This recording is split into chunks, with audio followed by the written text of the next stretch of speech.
Sri Idapadi K. Palaniswamy, Sri Nainar Nagendran, Dr. L. Murugan, Sri K. Annamalai, Srimati Vaniti Srinivasan, Sri S.P. Velumani, Sri Pollachi Jayaraman, Sri Bhoj Rajan, Sri S. Tangraj, Sri Udamalai K. Radhakrishnan, Sri M.S.M. Anandan, Dr. S.D. Prem Kumar, Srimati Karthika Shiv Kumar, Sri Shunungvelu, Sri K.R. Jayaraman, Sri Amman K. Arjunan, Sri S. Damodaran, Sri P.R.G. Arun Kumar, Sri O.K. Chinnaraj, Sri V.P. Kandasamy, Sri N.S.N. Nataraj, Sri K.P. Paramsivam, all other leaders on stage, in Anbaran, Tamil Sagodar Gile, Vanakkam. First of all, I offer my prayers to Konai Amman and Bhagwan Murugan of Marudmalai.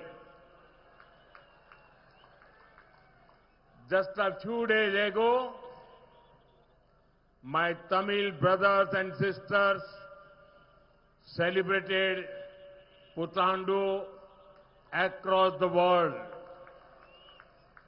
I take this opportunity to wish all of you good health, happiness and prosperity.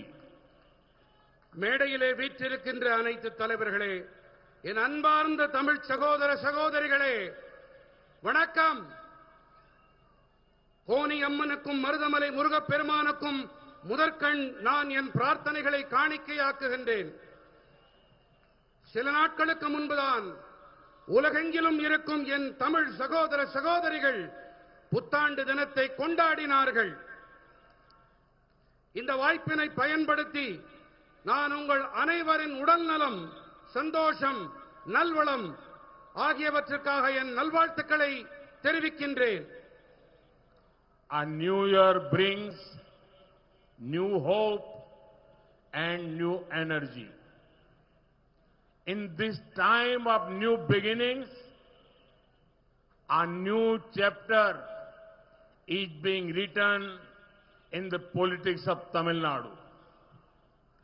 Tamil people are giving one clear message.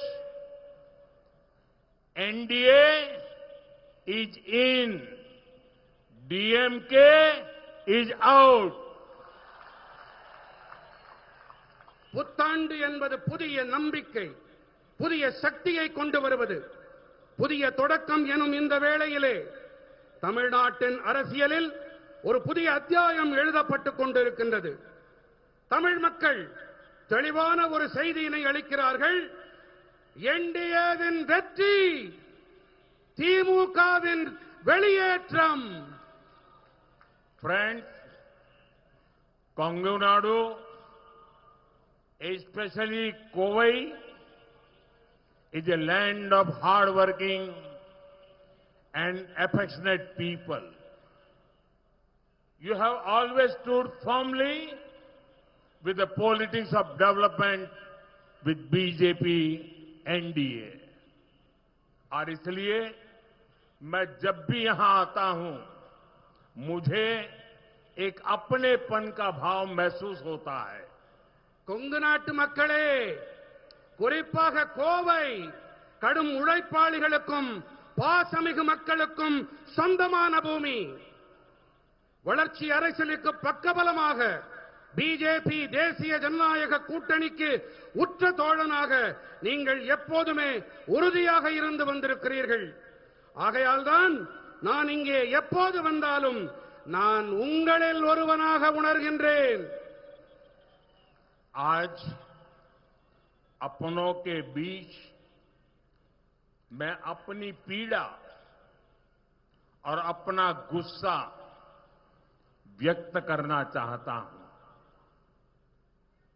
In 2023, we passed the Nari Shakti Vandan Abhiyan, Adhiniyam.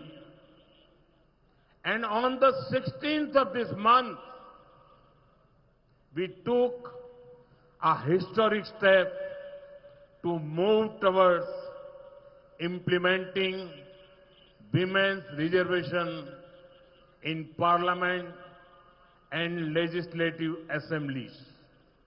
மக்களே, இன்று நம்மவர்களிடையே நான் என்னுடைய வருத்தத்தையும் என்னுடைய ஆதங்கத்தையும் முன்வைக்க விரும்புகின்றேன். 2023ஆம் ஆண்டிலே நாம் பெண்கள் இடஒதுக்கீட்டு சட்டத்தை நிறைவேற்றினோம்.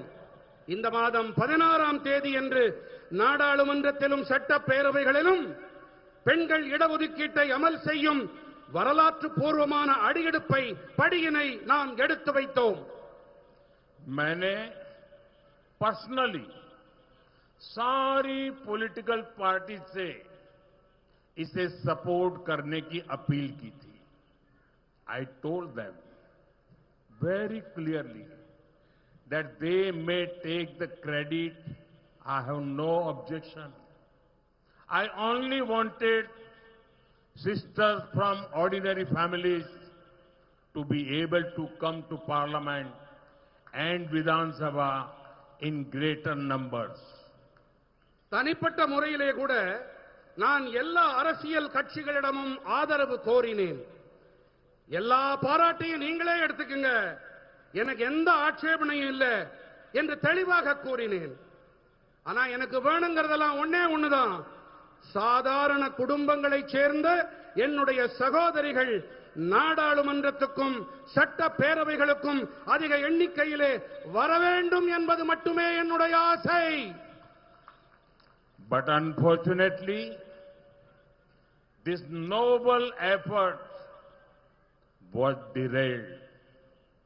DMK, Congress and their allies made it a target of hatred and petty politics. ஆனால் துரதிர்ஷ்டவசமாக இந்த உயர்வான முயற்சி தோல்வி அடைந்தது. திமுகவும் காங்கிரசும் அவர்களுடைய கூட்டாளிகளும் வெறுப்பரசியல், கீழ்த்தரமான அரசியலுக்கு அதை இரையாக்கினார்கள். If this bill had been passed, many Tamil women from ordinary families would become MPs and MLAs. Basis the 2011 census, Tamil Nadu was going to get so many more seats, but clearly DMK did not want to this happen. Anyhow, the DMK's actions are now very, very clearly exposed. இந்த மசோதா மட்டும் சட்டமாகி இருந்தால் சாதாரண குடும்பங்களைச் சேர்ந்த பல பெண்கள் எம்பிக்களாகவும் எம்எல்ஏக்களாகவும் ஆகியிருப்பார்கள். 2011ஆம் ஆண்டு மக்கட்தொகை கணக்கெடுப்பின்படி தமிழ்நாட்டிற்கு அதிக இருக்கைகள் கிடைப்பதாக இருந்தது. ஆனால் தெளிவாக இதை திமுக விரும்பவில்லை. இப்போது திமுகவின் செயல்கள் தெளிவாக அம்பலமாகிவிட்டன, குட்டு வெளிப்பட்டு விட்டது. By wearing black clothes, DMK cannot cover up the wrong intentions I want to tell the DMK that people know your black deeds. You cannot escape your black deeds any longer. Janata DMK के काले कारनामे अच्छी तरह से जान चुकी है। झूठ फैलाने से डीएमके के काले कारनामे छिपने वाले नहीं है। கருப்பு உடைகள் அணிந்து திமுக தங்களுடைய தீய எண்ணங்களுக்கு திரை போட்டு விட முடியாது என்று திமுகவுக்கு நான் கூறிக்கொள்ள விரும்புகின்றேன். உங்களுடைய கெட்ட செயல்களின் பலன்களிலிருந்து உங்களால் இனி தப்பவே முடியாது. மக்கள் உங்களின் உண்மையான முகங்களை தெரிந்து கொண்டு விட்டார்கள்.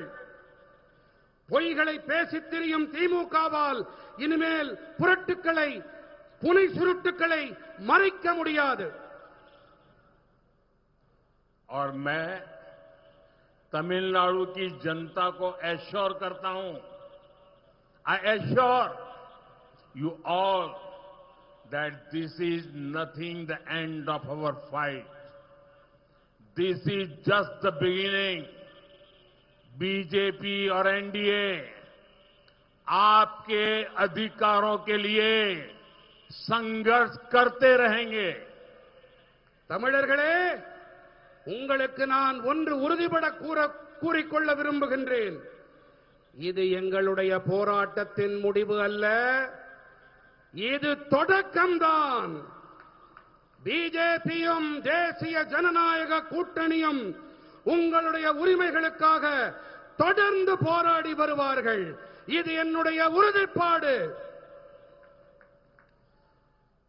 इस कार्यक्रम के बाद आज रात को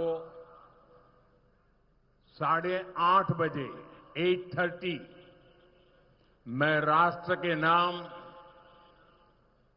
अपनी बात बताने वाला हूं. इस विषय पर मैं विस्तार से चर्चा करने वाला हूं. இந்த நிகழ்ச்சி நிறைவடைந்த பிறகு இன்று இரவு 8:30 மணி அளவிலே நான் நாட்டு மக்களிடம் உரையாற்ற விரும்புகின்றேன். இந்த விஷயம் குறித்து விரிவாக நான் நாட்டு மக்களிடம் பகிர்ந்து கொள்ள இருக்கிறேன். அனைவரும் தவறாது கேளுங்கள். Today, DMK had no achievement to showcase, no real issues to raise.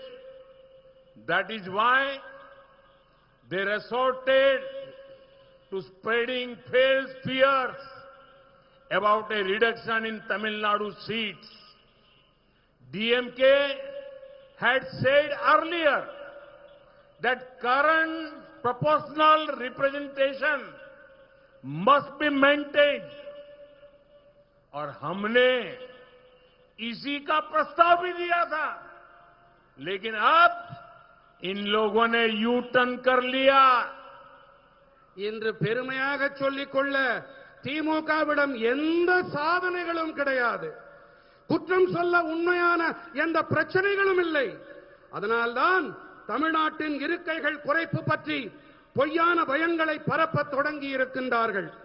தற்போது இருக்கும் விகிதாச்சார அடிப்படையிலான பிரதிநிதித்துவம் தக்க வைக்கப்பட வேண்டும் என்று திமுக முன்பு கூறியது. நாங்கள் இதன் அடிப்படையில் தான் மசோதாவை முன்வைத்தோம். ஆனால் அப்போது ஒன்ன சொன்னாங்க, இப்போது மாற்றி பேசுகிறார்கள். Why does it trouble DMK and Congress to see ordinary women rights? This one family parties want power to remain confined within their own families.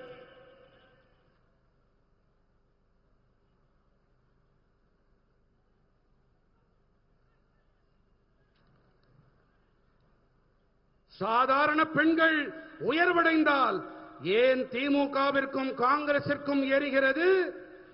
ஏன் தெரியுமா?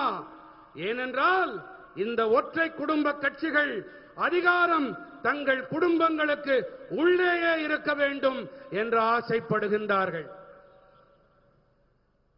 आज तमिलनाडु में महिलाएं और यहां तक कि छोटी बच्चियां भी क्रिमिनल से सुरक्षित नहीं है। DMK harms women in Tamil Nadu by enabling violence and crime. They do not stand with women in parliament either. लेकिन अब डीएमके की इस नारी विरोधी सोच को जवाब जरूर मिलेगा। இன்று தமிழ்நாட்டிலே பெண்களாகட்டும் ஏன் சின்ன குழந்தைகளாகட்டும் குற்றவாளிகளால் பாதுகாப்பில்லாமல் இருக்கின்றார்கள். வன்முறை மற்றும் குற்றங்களுக்கு ஆதரவாக இருப்பதன் மூலம் பெண்களுக்கு தீங்கிழைக்கின்றது திமுக. இது மட்டுமா, நாடாளுமன்றத்திலும் கூட இவர்கள் பெண்களுக்கு ஆதரவாக இருப்பதில்லை. ஆனால் இப்போது பெண்களுக்கு எதிரான எண்ணப்பாட்டிற்கு சரியான பதில் திமுகவிற்கு கண்டிப்பாக கிடைக்கும். I request SPG people, please collect this photograph. These kids are. அங்கே வெளிப்படுத்தப்படும் புகைப்படங்களை எஸ்பிஜி நண்பர்கள் அதை கொண்டு வந்து தருமாறு கேட்டுக் கொள்ளுகின்றேன். मैं तमिलनाडु की हर बहन से कहूंगा कि वो डीएमके और डीएमके के लोगों को जहां देखें वहीं उनसे सवाल करें. Ask them why they oppose a bill meant to ensure women's representation. Ask DMK why they denied Tamil women this golden opportunity. And on April 23rd, give them a clear and powerful message. நான் தமிழ்நாட்டின் ஒவ்வொரு சகோதரியிடமும் கூறிக்கொள்ளுகின்றேன், திமுக காரர்களை நீங்கள் எங்கே பார்த்தாலும் அங்கே அவர்களிடம் கேள்வி எழுப்புங்கள். பெண்களின் பிரதிநிதித்துவத்தை உறுதி செய்யும் மசோதாவினை ஏன் அவர்கள் எதிர்த்தார்கள் என்று கேளுங்கள். பெண்களுக்கான இந்த பொன்னான வாய்ப்பை ஏன் தமிழ் பெண்களுக்கு மறுத்தார்கள் என்று கேளுங்கள்.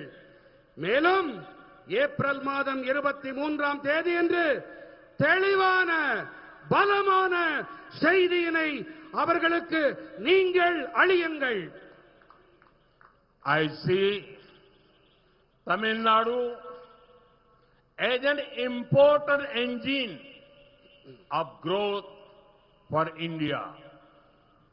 In the last 11 years, the center has provided more than 14 lakh crore rupees to Tamil Nadu. This has come as tax devolution, as highways, airports, railways and welfare schemes. Congress और डीएमके जब दिल्ली में राज करते थे तब तमिलनाडु को जितने पैसे मिले थे ये धनराशि उससे कई गुना ज्यादा है. இந்தியாவின் வளர்ச்சிக்கான முக்கியமான என்ஜினாக தமிழ்நாட்டினை நான் பார்க்கின்றேன். கடந்த 11 ஆண்டுகளாக 14 லட்சம் கோடி ரூபாய்க்கும் அதிகமான நிதியை தமிழ்நாட்டிற்கு மத்திய அரசு அளித்திருக்கின்றது. இது நிதி பகிர்வாக நெடுஞ்சாலைகள், விமான நிலையங்கள், ரயில்வே துறை மற்றும் நலத்திட்டங்களாக அளிக்கப்பட்டிருக்கின்றன. காங்கிரசும் திமுகவும் ஆட்சி செய்த காலத்திலே தமிழ்நாட்டிற்கு அளிக்கப்பட்ட நிதியை விட இந்த தொகை பல மடங்கு அதிகம்.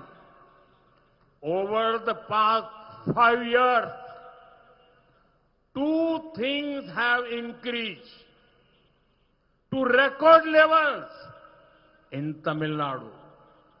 The first is one family's wealth, and the second is Tamil Nadu's death. The DMK's top family is becoming richer and richer, while the debt on each person of Tamil Nadu is becoming more and more.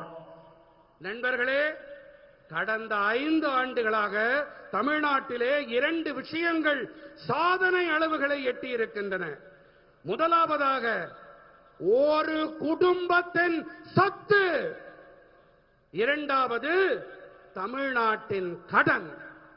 தமிழ்நாட்டின் உச்சபட்ச குடும்பம் மேலும் மேலும் பணக்காரர்களாகி வருகின்றார்கள். ஆனால் தமிழ்நாட்டிலே ஒவ்வொருவர் மீதும் இருக்கின்ற கடனோ மேலும் மேலும் மேலும் கூடிக்கொண்டே போகின்றது. DMK's policy is by the family, of the family and for the family. CM, same family. Deputy CM, same family. Prominent MP in Delhi, same family. Films, media houses, many such things controlled by one family. यहां तक कि DMK के senior नेताओं को भी एक परिवार के जूनियर मोस्ट मेंबर्स के सामने झुकना पड़ रहा है. திமுகவின் கொள்கை என்ன? குடும்பத்திற்கு, குடும்பத்தால், குடும்பத்திற்காக, அவ்வளவுதான். முதலமைச்சர் அதே குடும்பம், துணை முதலமைச்சர் அதே குடும்பம், தில்லியில் இருக்கும் முக்கியமான எம்பிக்கள் அதே குடும்பம், திரைப்படங்கள், ஊடக நிறுவனங்கள், இப்படி பல துறைகளை ஒரே குடும்பம் தன் கட்டுப்பாட்டிலே வைத்திருக்கிறது. எந்த அளவுக்கு என்றால் திமுகவின் மூத்த தலைவர்கள் கூட ஒரு குடும்பத்தின் மிக இளைய உறுப்பினர்களிடம் தலை தாழ்த்தி நடந்து கொள்ள வேண்டியிருக்கின்றது. Whenever I meet people from Tamil Nadu, they tell me there is a big competition in the family here. The competition is between the son and the son-in-law. They are competing on who will loot more. எப்போதெல்லாம் நான் தமிழ்நாட்டு மக்களை சந்திக்க நேர்கிறதோ அப்போதெல்லாம் அவர்கள் என்னிடத்திலே ஒரு விஷயத்தை கூறுவார்கள். அது என்ன தெரியுமா? இங்கே ஒரு குடும்பத்திற்குள்ளே பெரும் போட்டா போட்டி நிலவுகிறது. இது மகனுக்கும் மருமகனுக்கும் இடையிலான போட்டி. எதிலே போட்டி? யார் அதிகமாக கொள்ளையடிக்கிறார்கள் என்பதுதான் போட்டி. Tamil Nadu needs vision in governance, not son or son-in-law loot. On a connected note, DMK and their ally in Delhi has one thing common. In both, the son-in-law had done quote-unquote wonders, and India is fed up of one son-in-law. Tamil Nadu is fed up of another son-in-law. इन दोनों परिवारों के भ्रष्टाचार से जनता बहुत परेशान है. ஆளுகையில் தொலைநோக்கு தான் இன்று தமிழ்நாட்டுக்கு அத்தியாவசியமான தேவை. மகன் மருமகன் அடிக்கும் கொள்ளை அல்ல. அதேபோல திமுகவிலும் தில்லியில் அவர்களுடைய கூட்டாளிக்கும் இடையே ஒரே ஒரு ஒற்றுமை. இரண்டு கட்சிகளிலும் மருமகன்கள் மேற்கோள் என்னவென்றால் அதிசயங்களை நிகழ்த்தி இருக்கின்றார்கள். இந்தியா ஒரு மகனால் ஒரு மருமகனால் சலித்து போய்விட்டது.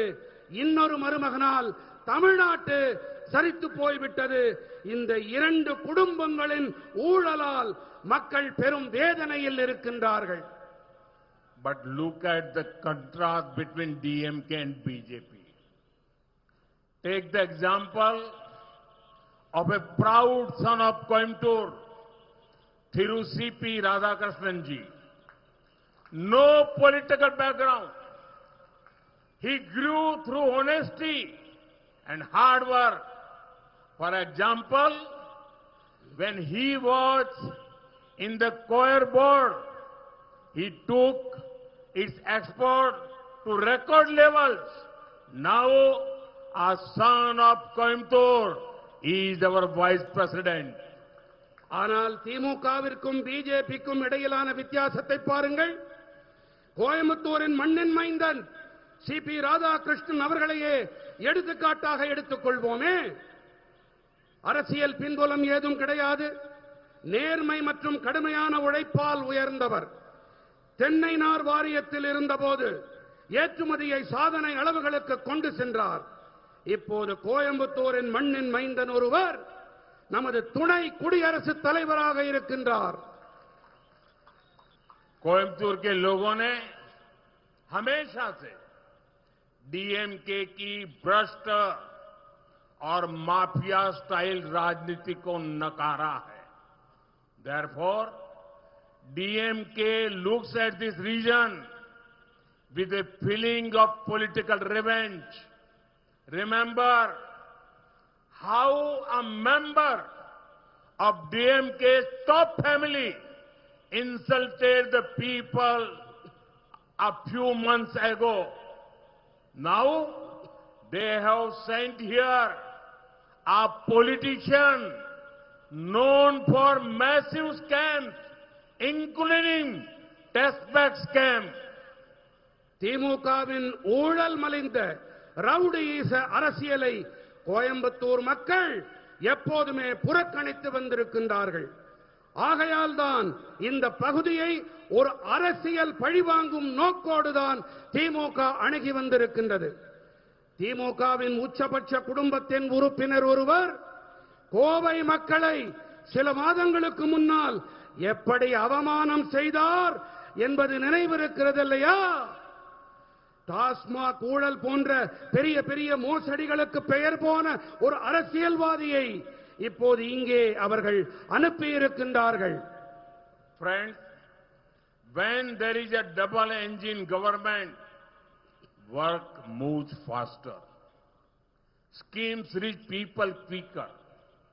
Benefits multiply. நண்பர்களே, டபுள் என்ஜின் அரசாங்கம் இருக்கும்போது வேலைகள் மும்முரமாக வேகமாக நடக்கின்றன. மக்கள் நல திட்டங்கள் விரைவாக மக்களை சென்றடைகின்றன. ஆதாயங்கள் பல மடங்காகின்றது. Take the PM Suryagar scheme for example. For now, it has reached only 8,000 homes in Coimbatore. Each home got about 75,000 rupees subsidy for rooftop solar from central government. So 8,000 homes means total about 60 crore rupees given by the center. பிரதம மந்திரி சூரிய சக்தி வீடுகள் திட்டத்தையே எடுத்துக்காட்டாக எடுத்துக்கொள்வோமே. இப்போது இது கோயம்புத்தூரில் 8,000 வீடுகளை மட்டுமே சென்றடைந்திருக்கிறது. ஒவ்வொரு வீட்டிற்கும் இந்த கூரை மீதான சூரிய சக்தி அமைப்பிற்கு சுமார் 75,000 ரூபாய் மத்திய அரசு தரப்பிலிருந்து மானியம் கிடைத்தது. ஆக 8,000 வீடுகள் என்றால் சுமார் 60 கோடி ரூபாயை மத்திய அரசு அளித்திருக்கின்றது. But benefit does not stop at subsidy. Solar power cuts electricity bills. People save money. According to one calculation, each home saves about 2,000 rupees every month on power bills. 8,000 homes together save about 1.6 crore rupees every month. That is about 19 crore rupees every year. ஆனால் ஆதாயம் மானியத்தோடு மட்டும் நின்று போவதில்லை. சூரிய சக்தி மின்சாரத்தால் மின் கட்டணம் குறைகிறது. மக்களால் பணத்தை சேமிக்க முடிகிறது. மின் கட்டணத்தால் மட்டுமே ஒவ்வொரு வீடும் சுமார் 2,000 ரூபாய் மாதந்தோறும் சேமிக்கிறது என்கிறது ஒரு கணக்கீடு. 8,000 வீடுகள் ஒட்டுமொத்தமாக சுமார் 1.6 கோடி ரூபாயை ஒவ்வொரு மாதமும் சேமிக்கின்றார்கள். அப்படி என்றால் ஒவ்வொரு ஆண்டும் 19 கோடி ரூபாய் சேமிப்பு. With an active state government, if the scheme reaches 1 lakh homes, imagine the impact. The business for local solar vendors goes up. Subsidy from center to people of Coimbatore would be around 800 crore rupees. Every year, people saving on electricity would be around 250 crore rupees. सोचिए, बिजली बिलों में लगभग 250 करोड़ रुपए से भी ज्यादा की बचत. சுறுசுறுப்பாக செயல்படும் ஒரு மாநில அரசு இருந்தால் இந்த திட்டம் 1 லட்சம் வீடுகளை சென்றடைந்தால் அது ஏற்படுத்தக்கூடிய தாக்கத்தை கற்பனை செய்து பாருங்கள். சூரிய சக்தி பொருட்களை தயாரிக்கும் உள்ளூர் வியாபாரியின் வியாபாரம் அதிகரிக்கிறது. கோயம்புத்தூர் மக்களுக்கு மத்திய அரசிடமிருந்து கிடைக்கும் மானியம் சுமார் 800 கோடி ரூபாயாகும். ஒவ்வொரு ஆண்டும் மக்கள் மின்சாரத்தால் சேமிக்கும் தொகை மட்டும் சுமார் 250 கோடி ரூபாயாக இருக்கும். This reduces the burden on the government to give power subsidies. Government saves money and can fund other welfare schemes. Further, rooftop solar reduces pressure on the power grid. This means Coimbatore's industries get more electricity at lower cost. It means more investment, more jobs, more prosperity. மின்சாரத்துக்கான மானியங்கள் வழங்கல் என்ற சுமை அரசுக்கு குறையும். அரசாங்கம் பணத்தை மிச்சப்படுத்தி அந்த நிதி மற்ற நலத்திட்டங்களுக்கு செலவு செய்ய உதவியாக இருக்கும். மேலும் கூரை மீதான சூரிய சக்தி அமைப்பு, மின் தொகுப்பு அதன் மீதான நெருக்கடியை குறைக்கும். இதன் காரணமாக குறைவான கட்டணத்தில் கோயம்புத்தூரின் தொழிற்சாலைகளுக்கு அதிக மின்சாரம் கிடைக்கும். இதன் விளைவாக அதிக முதலீடு, அதிக வேலை வாய்ப்பு, அதிக செல்வ செழிப்பு. यह नागरिकों को शक्तिशाली बनाने का, पीपल को एम्पावर करने का उत्तम प्रयास है. You are getting power and you are getting empowered. உங்களுக்கு நல்ல மின்சாரம் கிடைக்கின்றது, அதே போல உங்களுக்கு அதிகாரம் பகிர்ந்தளிக்கவும் செய்யப்படுகின்றது. Similarly, Center is running many important welfare schemes of this kind. Crores of bank accounts, homes, water connections, gas connections, and Mudra loans have made a real impact. In the past decade, we have lifted 25 crore people out of poverty. That is larger than the population of many countries. அதே போல இவை போன்ற பல முக்கியமான நலத்திட்டங்களை மத்திய அரசு செயல்படுத்தி வருகின்றது. கோடிக்கணக்கான வங்கிக் கணக்குகள், வீடுகள், குடிநீர் இணைப்புகள், எரிவாயு இணைப்புகள், முத்ரா கடன்கள் இவையெல்லாம் நல்லதொரு தாக்கத்தை ஏற்படுத்தி இருக்கின்றன. கடந்த 10 ஆண்டிலே நாம் 25 கோடி மக்களை ஏழ்மையிலிருந்து மீட்டெடுத்திருக்கிறோம். இது பல நாடுகளின் மக்கள் தொகையை விட அதிகமானது. These 25 crore people are aspirational. They spend on goods and services. Who make these goods? Small industries in place like Coimbatore. Who sells them? Local businesses and shop runs by the middle class. Who work there? Youth from the middle class. இந்த 25 கோடி மக்கள் முன்னேற துடிக்கும் ஆர்வம் உடையவர்கள். சரக்குகள் மற்றும் சேவைகளை பெற அவர்கள் செலவு செய்கின்றார்கள். யார் இந்த சரக்குகளை தயாரிக்கின்றார்கள்? கோயம்புத்தூர் போன்ற இடங்களில் இருக்கும் சிறிய தொழிற்சாலைகள் தாம். யார் விற்பனை செய்கின்றார்கள்? நடுத்தர வர்க்கத்தினர் நடத்தி வரும் உள்ளூர் வியாபாரிகளும் கடைகளும் தான். யார் அங்கே வேலை பார்க்கின்றார்கள்? நடுத்தர வர்க்கத்தைச் சேர்ந்த இளைஞர்கள் தாம். So, when central schemes are implemented without delay, both poor and middle class benefit. Growth reaches everyone. This is why Tamil Nadu needs a double engine NDA government. ஆக மத்திய அரசின் நலத்திட்டங்கள் தாமதமில்லாமல் அமல் செய்யப்படும் போது ஏழை மற்றும் நடுத்தர வகுப்பினர் பலன் அடைகின்றார்கள். வளர்ச்சி அனைவரையும் சென்றடைகின்றது. இதனால்தான் தமிழ்நாட்டிற்கு டபுள் என்ஜின் தேசிய ஜனநாயக கூட்டணி அரசாங்கம் மிக மிக தேவை. Friend, we care about your savings. Before 2014, an income of 12 lakh rupees meant paying up to 2 lakh rupees in tax. Today, on 12 lakh rupees, the tax is zero. That is direct saving in the hands of the middle class. We added another layer of relief by reducing GST rates. So, people pay less when they buy goods and services. सोचिए middle class को इससे कितना फायदा होगा. நண்பர்களே, உங்கள் சேமிப்பு குறித்து நாங்கள் அக்கறை எடுத்துக் கொள்ளுகின்றோம். 2014ஆம் ஆண்டிற்கு முன்பு 12 லட்சம் ரூபாய் வருமானத்திற்கு 2 லட்சம் வருமான வரி கட்ட வேண்டியிருந்தது. இன்று 12 லட்சம் ரூபாய் வரை வரியே கிடையாது.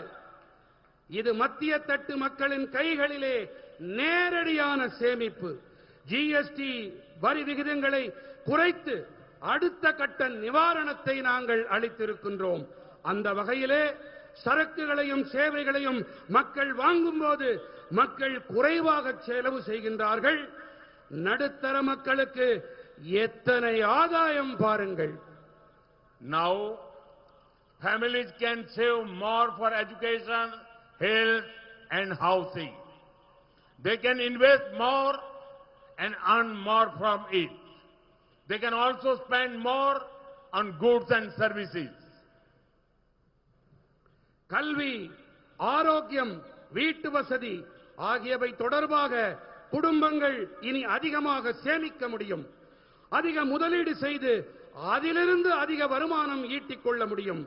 அதேபோல சரக்குகள் சேவைகள் தொடர்பாக அதிகம் செலவும் செய்ய முடியும். When demand increases, it boosts production in factories. It supports small businesses and local markets. So tax saving drive growth across the entire economy. Bharat के एमएसएमई सेक्टर को फायदा होगा, अर्थव्यवस्था मजबूत होगी और इसका बहुत बड़ा फायदा तमिलनाडु को होगा. தேவை அதிகரிக்கும் போது தொழிற்சாலைகளில் உற்பத்தி ஊக்கப்படுகிறது. இது சிறிய வியாபாரங்கள் மற்றும் உள்ளூர் சந்தைகளுக்கு ஆதரவாக இருக்கிறது. அந்த வகையிலே சேமிப்பு காரணமாக ஒட்டுமொத்த பொருளாதாரம் முழுக்கவும் அதன் வளர்ச்சி ஊக்குவிக்கப்படுகிறது. இந்தியாவிலே சிறு குறு நடுத்தர தொழில்களுக்கு ஆதாயம் ஏற்படும், பொருளாதாரம் வலுப்பெறும். இது தமிழ்நாட்டிற்கு பெரும் ஆதாயத்தை ஈட்டித் தரும். Let us take health as a sector. Here too, you can see how we benefit each family. Under Ayushman Bharat, the poor get free treatment up to 5 lakh rupees every year. This now includes senior citizens above 70 years of all sectors of society. Healthcare for elders is a major concern for the middle class. We have taken care of that. आपके सेहत की, आपके घर में बुजुर्गों के सेहत की, बच्चों के सेहत की चिंता एनडीए सरकार कर रही है. நாட்டில் உடல் நலத்துறையை எடுத்துக் கொள்வோமே, இங்கேயும் கூட ஒவ்வொரு குடும்பத்துக்கும் எப்படி ஆதாயம் ஏற்படுகிறது என்று பார்க்கலாமா? ஆயுஷ்மான் பாரதம் திட்டப்படி ஒவ்வொரு ஆண்டும் 5 லட்சம் ரூபாய் வரை இலவச சிகிச்சை ஏழை மக்களுக்கு அளிக்கப்படுகின்றது. இது இப்போது விரிவாக்கம் செய்யப்பட்டு 70 வயதுக்கு மேற்பட்ட அனைத்து தரப்பு மூத்த குடிமக்களுக்கும் அளிக்கப்படுகின்றது. நடுத்தர தட்டு மக்களுக்கு மூத்தவர்களின் உடல் நல பராமரிப்பு பெரும் கவலை தரும் விஷயம். அதற்கும் நாம் தீர்வளித்திருக்கின்றோம். உங்கள் ஆரோக்கியம், உங்கள் வீட்டு முதியோர் உடல் நலம், குழந்தைகளின் ஆரோக்கியம் ஆகியவற்றின் மீது தேசிய ஜனநாயக கூட்டணி அரசு அக்கறை கொள்ளுகின்றது. At Jan Aushadhi stores, medicines are up to 80% cheaper. Some estimates say that each family saves about 12,000 rupees every year due to this Jan Aushadhi Kendra. Kidney patients need frequent dialysis. Each session can cost thousands. But the Pradhan Mantri National Dialysis Program provides free dialysis for the poor. மக்கள் மருந்தகங்களில் மருந்துகள் 80% விலை மலிவாக இருக்கின்றது. இதன் காரணமாக ஆண்டுதோறும் ஒவ்வொரு குடும்பமும் சுமார் 12,000 ரூபாயை சேமிப்பதாக சில மதிப்பீடுகள் கூறுகின்றன. சிறுநீரக நோயாளிகளுக்கு அடிக்கடி டயாலிசிஸ் செய்ய வேண்டியிருக்கிறது. ஒவ்வொரு முறையும் இதற்கு ஆயிரக்கணக்கான ரூபாய் செலவாகின்றது. ஆனால் பிரதம மந்திரி தேசிய டயாலிசிஸ் திட்டத்தின்படி ஏழைகளுக்கு இலவச dialysis அளிக்கப்படுகின்றது. We also kept the prices of heart stents and knee implants. These several lakhs of rupees for the people. We have also removed GST on health insurance premiums. From free treatments to cheap medicines, from heart stents to kidney dialysis, we have taken steps to take care of the health of the senior citizens and the sick. यानी कम wealth खर्च करना और top quality health support मिलना. அதேபோல இருதய ஸ்டென்ட்கள், மூட்டு உள்வைப்புகள் ஆகியவற்றின் விலைகளுக்கு உச்சவரம்பினை நிர்ணயம் செய்தோம். இதனால் மக்களின் லட்சக்கணக்கான ரூபாய் மிச்சமானது. உடல்நல காப்பீடு தவணைகளின் மீதான ஜிஎஸ்டியை நாம் அகற்றிவிட்டோம். இலவச சிகிச்சை முதல் விலை மலிவான மருந்துகள் வரை, இருதய ஸ்டென்ட்கள் முதல் சிறுநீரக டயாலிசிஸ் வரை நாங்கள் மூத்த குடிமக்கள் நோயாளிகளின் உடல் நலனில் அக்கறை எடுத்து செயல்படுத்தி இருக்கிறோம். குறைவான செலவு, உயர்தர மருத்துவ சேவை, இதுவே எங்களின் குறிக்கோள். In November last year, I had come to Coimbatore for a summit on natural farming. It was an experience I will never forget.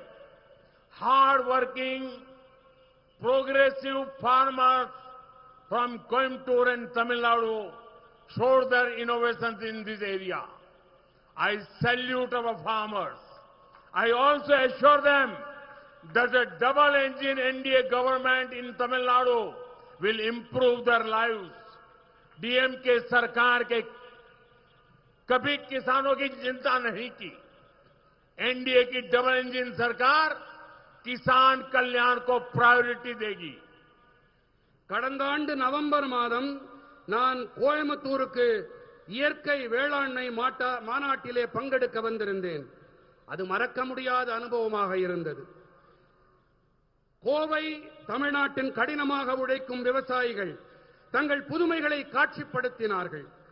நமது விவசாயிகளுக்கு நான் தலை வணங்குகின்றேன். என்டிஏவின் டபுள் என்ஜின் அரசு தமிழர்களின் வாழ்வை மேம்படுத்தும் என்று நான் உறுதியளிக்கின்றேன். திமுக அரசு விவசாயிகளை பற்றி எந்த அக்கறையையும் காட்டவில்லை, அதற்கான எந்த முயற்சியையும் எடுக்கவில்லை. தேசிய ஜனநாயக கூட்டணியின் டபுள் என்ஜின் அரசு விவசாயிகளின் நலன்களுக்கு முதன்மை அளித்து செயல்படும். मैं आज कोयम्बटूर की इस धरती से तमिलनाडु के लोगों को कुछ गारंटी देने आया हूं। Once NDA comes to power, we will fix law and order. Our sisters' safety is our priority. இன்று என்னுடைய கோயம்புத்தூர் மண்ணிலிருந்து தமிழ்நாட்டின் மக்களுக்கு சில உத்தரவாதங்களை கேரண்டிகளை நான் அளிக்க வந்திருக்கிறேன். கோவை மக்களே, உங்கள் மூலமாக தமிழ்நாட்டு மக்களுக்கு தெரிவிக்க விரும்புகின்றேன்.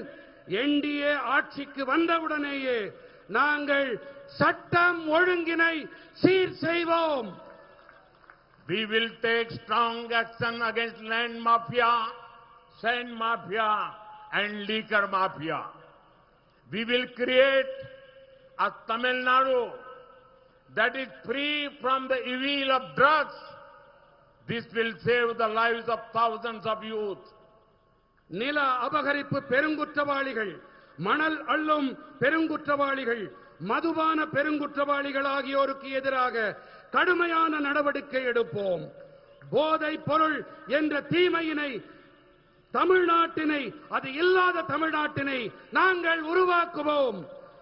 இது ஆயிரக்கணக்கான இளைஞர்களின் வாழ்வினை பாதுகாக்கும்.